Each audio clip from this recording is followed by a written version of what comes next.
Bien, alors ici, on doit calculer l'aire de cette couronne. Donc, cette couronne, elle est finalement constituée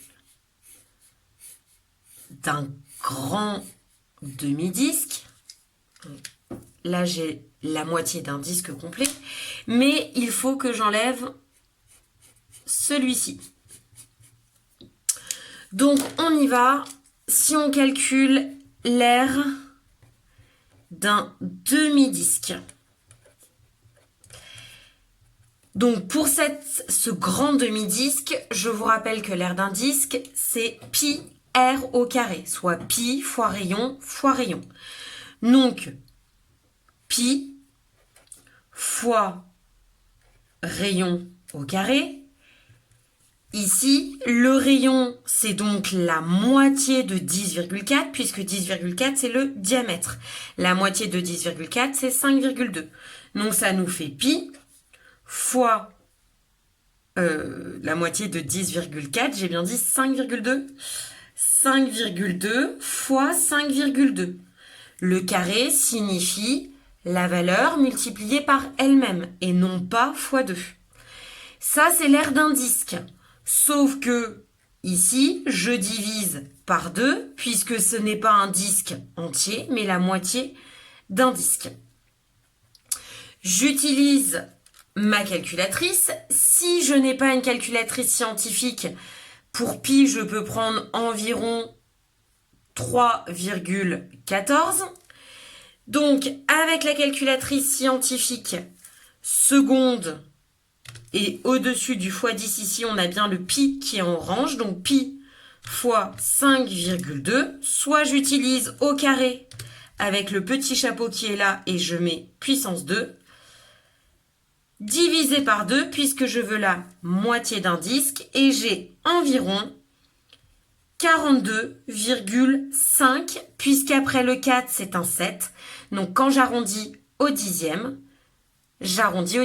supérieur. Et ici j'ai donc des centimètres carrés. Donc ça c'est l'aire du grand demi-disque. Ensuite je vais calculer l'aire de ce petit disque. Donc l'aire du demi-disque. Mais attention, le rayon n'est pas le même. Donc ici, on a pi fois rayon au carré toujours. Sauf qu'attention, on nous précise qu'ici, j'ai 2,6. Donc, sachant que j'avais 5,2, 5,2 moins 2,6, il me reste 2,6. En fait, ça a été partagé en deux.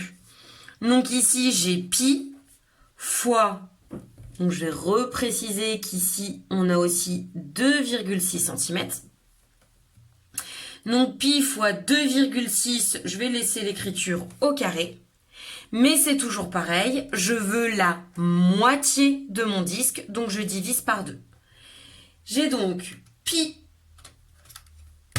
avec la touche seconde, fois 2,6. Si je ne veux pas utiliser la touche puissance 2, je peux retaper fois 2,6 et diviser par 2 puisque c'est la moitié d'un disque, ce qui nous fait environ 10,7, toujours de la même façon.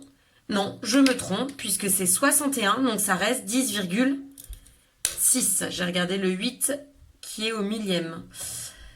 Donc, après le 6, c'est un 1. Donc, quand j'arrondis au dixième, j'arrondis à 10,60 et non pas 10,70, puisque 61 est plus proche de 60 que de 70. Et c'est toujours des centimètres carrés.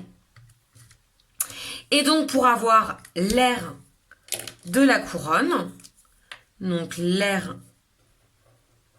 de la couronne, je vais donc faire l'aire du grand disque